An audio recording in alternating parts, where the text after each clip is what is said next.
Selamat datang kembali tuan-tuan dan nyonya-nyonya. Kita lanjutkan kembali kisah kehidupan Tuan Wira Darmadi yang jenius. Mohon dibantu subscribe yang belum subscribe ya, untuk yang sudah dukung channel ini terima kasih. Mari kita lanjutkan ceritanya. Dan hari ada 3 bab ya tuan-tuan. Bab 536. Artinya kamu bukan cuma bodoh, tapi juga buta dan nggak berotak. Kata seseorang yang diseret keluar dari kereta kuda dengan ekspresi murka. Kalau dia masih berotak, dia nggak akan mungkin melakukan hal seperti ini, dia itu cuma seorang jenderal yang memimpin prajurit. Wajar saja dia nggak punya otak. Para prajurit ini benar-benar jauh lebih licik daripada penjahat. Para penjahat biasanya hanya ingin memeras kekayaan orang. Tapi, kalian bukan hanya mau memfitnah orang, juga membunuh orang, nggak ada gunanya bicara omong kosong dengan sekelompok orang rendahan ini. Di bagian belakang kereta kuda, para pria yang diseret keluar dari kereta kuda pun memaki dengan penuh amarah, seolah-olah diseret keluar dari kereta kuda oleh sekelompok prajurit adalah hal yang sangat memalukan. Lancang, cuma sekelompok pedagang saja berani bersikap begitu nggak sopan terhadapku. Pengawal, tangkap mereka, bunuh siapapun yang berani melawan. Perintah Satria dengan marah sambil menunjuk ke arah sekelompok orang itu. Satria adalah pejabat militer tingkat kelima bawah. Meskipun posisinya masih belum setinggi pejabat sipil, dia tetap adalah seorang pejabat. Pedagang memiliki status yang terendah dan seharusnya bersikap sopan terhadapnya. Namun, sekelompok orang itu malah berani memakinya. Pasukan komando daerah menghunuskan pedang mereka, tetapi Wira, Danu, David, dan yang lain masih tetap terlihat tenang. Beraninya kalian N1 enodongkan pedang ke arah Kan 1I. Dasar nggak tahu aturan, belasan pria itu langsung murka. Mereka melepaskan jubah tebal yang mereka pakai, lalu mengeluarkan topi mereka dan memakainya. Setelah melihat baju dan topi yang dipakai sekelompok orang ini, para prajurit dari pasukan komando daerah langsung tercengang. Satria juga langsung ketakutan satu dan menjadi jauh lebih sadar. Dia bertanya, siapa kalian sebenarnya? 12 orang itu mengenakan pakaian khas yang biasanya dipakai sarjana kabupaten. Jika hanya sarjana kabupaten, mereka tidak perlu ditakuti. Namun, mereka juga memakai topi bunga. Biasanya, hanya orang yang sudah lulus ujian kerajaan yang boleh memakai topi bunga. Salah satu dari mereka juga mengenakan topi gelombang pejabat, pakaian sarjana kerajaan, dan sepatu pejabat. Aturan Nuala dalam berpakaian sangatlah ketat. Jadi, pakaian yang dikenakan seseorang harus sesuai dengan aturan kerajaan. Jika dinilai dari pakaian 12 orang ini, yang satu adalah sarjana kerajaan, sedangkan 11 lainnya adalah sarjana provinsi. Aku Nohan Lolana dari Kabupaten Kalana, sarjana provinsi tahun agung ke-18. Aku Japa Sukandi dari Kabupaten Hiloka, sarjana provinsi tahun agung ke-15. Aku Dewari Lintoro dari Kabupaten Pirola, sarjana provinsi tahun makmur pertama. Aku Wiryawan Gunadi, sarjana kerajaan tahun makmur ke-3. Aku juga adalah penyusun materi untuk Akademi Hanali. Keluarga kami sedang berkabung. Aku Pramana Sudarto dari Kota Pusat Pemerintahan Lokana, sarjana provinsi tahun makmur ke-1. Sekelompok orang itu melaporkan identitas mereka dengan nada dingin. Saat giliran Pramana, dia pun tersenyum. Ini adalah alasan kenapa Wira tinggal di Kabupaten Pirola selama 5 hari. Pramana sudah menulis surat kepada teman-temannya dan mengundang mereka untuk datang membantu. Pramana adalah sarjana provinsi yang berasal dari keluarga bangsawan, sedangkan Putro adalah cendekiawan yang terkenal di seluruh negeri dan merupakan guru Pramana. Biasanya, Pramana juga sangat royal dan mempunyai banyak teman.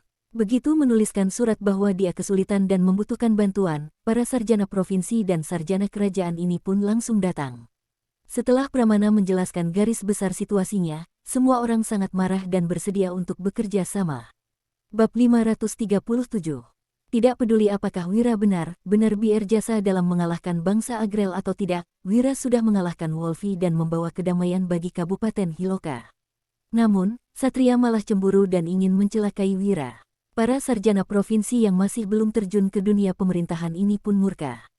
Terlebih lagi, puisi dan sajak yang diciptakan Wira sebelumnya sudah tersebar di kalangan pelajar sehingga dia memiliki reputasi yang cukup besar. Ternyata memang Tuan Pramana dari keluarga Sudarto. Aku pernah bertemu dengannya di kediaman Sudarto. Kalau begitu, kenapa kamu nggak langsung bilang? Tadi, aku sudah menyeretnya keluar dengan kasar. Tadi, Tuan Pratama menutupi wajahnya. Aku mana tahu kalau itu dia. Sebelum tahun baru, Ibu Tuan Wiryawan yang jadi pejabat di ibu kota itu baru saja meninggal. Jadi, dia pulang untuk menghormati ibunya. Kenapa dia bisa datang kemari? Sekelompok prajurit langsung ketakutan. Orang yang sudah menarik turun ke-12 orang tersebut langsung jatuh terduduk di lantai. Di Nuala, kedudukan pelajar sangatlah tinggi. Namun, mereka sudah bertindak begitu kasar terhadap para sarjana provinsi dan sarjana kerajaan itu. Apa bedanya ini dengan menggali lubang kubur sendiri? Satria juga ketakutan, lalu menatap Wira dengan marah sambil berkata, "Wira, ternyata kamu sudah mempersiapkan semuanya dari awal. Beraninya kamu menjebakku." Wira mendengus, "Orang yang membuat jebakan itu kamu. Aku hanya melawan untuk melindungi diri. Sekarang, kamu harus menanggung akibat dari perbuatan burukmu." Setelah Lasmana mencarinya waktu itu, Wira sudah tahu bahwa pasti akan ada banyak orang yang mencari masalah dengannya dalam perjalanannya kali ini. Cara orang pemerintah menjebak rakyat jelata hanyalah dengan memfitnah, lalu menghukumnya secara sah. Setelah memikirkan hal ini, dia pun mengatur berbagai cara untuk menghadapi bahaya yang mungkin terjadi. Salah satunya adalah menyuruh Pramana mengundang para sarjana provinsi dan sarjana kerajaan ini. Ternyata, caranya ini memang berhasil. "Jangan sombong, aku nggak tahu bagaimana caranya kamu menipu mereka untuk kemari. Tapi, aku yakin mereka nggak akan menyinggung Pak Dirja demi kamu." Satria memelototi Wira, lalu berjalan ke arah sekelompok prajurit dan mulai memukuli mereka sambil memaki, "Dasar sekelompok bajingan, apa kalian buta hingga tak mengenali tuan-tuan sarjana ini? Cepat minta maaf. Para tuan sarjana sekalian, maafkan kami. Harap kalian bisa berbesar hati dan tidak mempermasalahkan hal ini dengan kami. Kami akan bersujud pada kalian sebagai bentuk minta maaf." Seluruh prajurit yang ada di lokasi langsung berlutut dan buru-buru meminta maaf sambil menangis. Pramana, Wiryawan, dan sekelompok orang lainnya langsung berpaling. Mereka malas meladeni sekelompok prajurit itu. Di Nuala, ada banyak prajurit yang reputasinya bahkan lebih buruk daripada penjahat. Tuan sekalian, kalau tahu kalian ada di dalam kereta kuda, aku tidak akan berani menyinggung kalian. Ini semua hanya salah paham." Satria berkata sambil tersenyum dan membungkuk. Di Nuala, sastra lebih penting daripada militer. Cendekiawan dan keluarga kerajaan merupakan orang-orang yang dijunjung tinggi di kerajaan. Meskipun Satria adalah pejabat militer tingkat kelima bawah, dia juga akan tertimpa sial jika berani menyinggung seorang pejabat sipil tingkat ketujuh.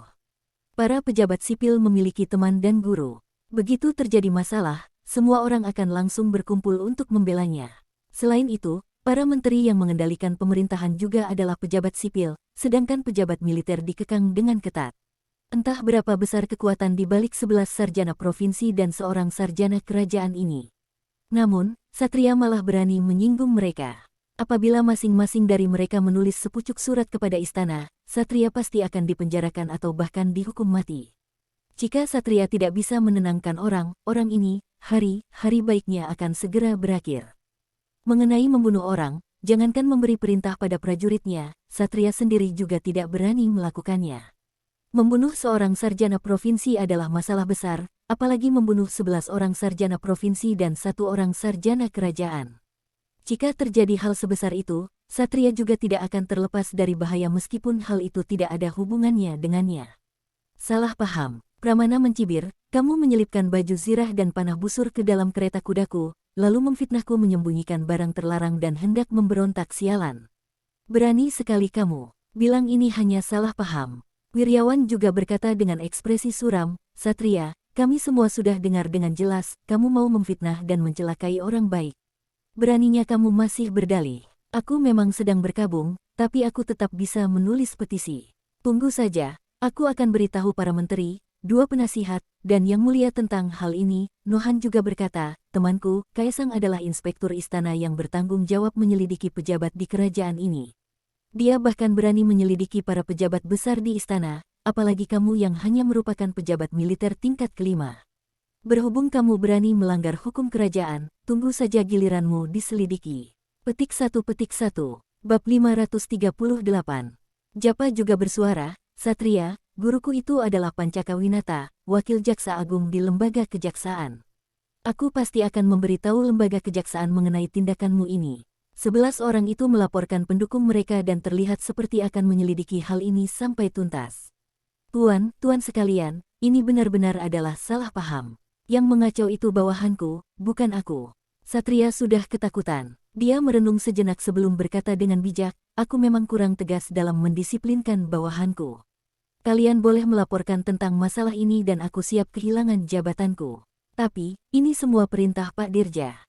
Pak Dirja akan menyelidiki kenapa aku kehilangan jabatanku. Apa kalian ingin menghalangi rencana Pak Dirja demi seorang pedagang yang tidak akan dipekerjakan di istana? Satria sudah tidak mampu menghadapi para sarjana ini. Jadi, dia mau tak mau harus menggunakan nama Dirja. Ada banyak sarjana provinsi yang mengerutkan kening. Mereka mengerti maksud ucapan Satria, Dirja adalah dalang di balik masalah ini. Apabila mereka membela Wira, itu berarti mereka akan melawan Dirja. Dalam sekejap, ada banyak sarjana provinsi yang mulai menjadi agak ragu. Meskipun mereka bisa mengancam Satria dengan penuh percaya diri, Dirja adalah prefektur Lokana dan juga seorang sarjana kerajaan. Meskipun berhasil menjadi sarjana kerajaan, mereka belum tentu bisa menjadi seorang prefektur setelah bergulat bertahun-tahun. Tanpa latar belakang keluarga bangsawan, tidak ada orang yang bisa menyinggung seorang prefektur. Namun mereka juga merasa tidak rela dalam menghadapi ketidakadilan seperti ini. Dalam sekejap, mereka pun terasa sangat gundah. Melihat sekelompok sarjana provinsi dan bahkan wiryawan yang terdiam, Satria pun tersenyum dan tidak takut pada mereka lagi. Dia tahu sekelompok sarjana provinsi ini tidak akan berani melawan Dirja demi seorang pelajar yang tidak akan dipekerjakan di istana. Maksudmu, selain kamu, Dirja juga terlibat dalam masalah ini. Begitu melihat para sarjana provinsi yang terdiam, Pramana langsung maju dan membentak Satria sambil menunjuknya, yang satu itu prefektur. Yang hanya tahu menambah pajak rakyat, yang satu lagi letnan jenderal yang gak mampu membasmi penjahat. Tuan Wahyudi berhasil menghabisi Wolfi sehingga pangkat kalian diturunkan. Lalu, kalian iri dengan kemampuannya dan mau mencelakainya. Aku nggak bermaksud untuk mencelakainya. Ini semua tindakan bawahanku, nggak ada hubungannya denganku. Satria buru-buru membantah, lalu berkata dengan dingin, Tuan Pramana, apa ayahmu tahu kamu memfitnah Pak Dirja? Apa ini juga kehendak keluarga? Sudarto, benar, ini kehendak keluarga Sudarto. Siapapun yang berani melawan Paman Wira setara dengan melawanku, Pramana langsung menunjukkan sikapnya dan menatap ke sekeliling sambil berteriak dengan kuat, teman-teman sekalian, kalau kita membiarkan dua pecundang ini mencelakai Tuan Wahyudi, kita akan tercatat sebagai orang seperti apa di sejarah. Demi menegakkan keadilan, meneruskan ajaran para guru besar, dan kedamaian dunia, sebagai pelajar. Kita harus melakukan sesuatu, benar, demi menegakkan keadilan, meneruskan ajaran para guru besar, dan kedamaian dunia. Tuan Wahyudi sudah menciptakan sajak dan puisi terbaik sepanjang masa. Kalau kita hanya melihatnya dicelakai para pejabat korup ini dalam diam, bagaimana orang-orang akan menilai kita? Lindungi Tuan Wahyudi dan jatuhkan para pejabat korup ini. Begitu mengungkit tentang sejarah, semangat sekelompok sarjana provinsi itu langsung berkobar dan sedikit keraguan yang mereka rasakan langsung sima. Kemudian, mereka langsung menyerang Satria. Duk, duk, duk. Sekelompok sarjana provinsi dan sarjana kerajaan mengangkat tangan mereka dan mulai memukul Satria. Aduh, jangan pukul lagi. Aku sudah menyadari kesalahanku. Tuan, sekalian, jangan pukul lagi. Seru Satria sambil melindungi kepalanya dengan kedua tangan. Dia bisa mengalahkan kelompok pelajar ini, tetapi tidak berani bertindak. Para prajurit yang berlutut di lantai juga menunduk. Mereka tidak berani N1 menyaksikan pemimpin mereka dipukul. Wira pun terkejut. Dia tidak menyangka masalahnya akan menjadi seperti ini dan berpikir dalam hati, Pramana hebat juga.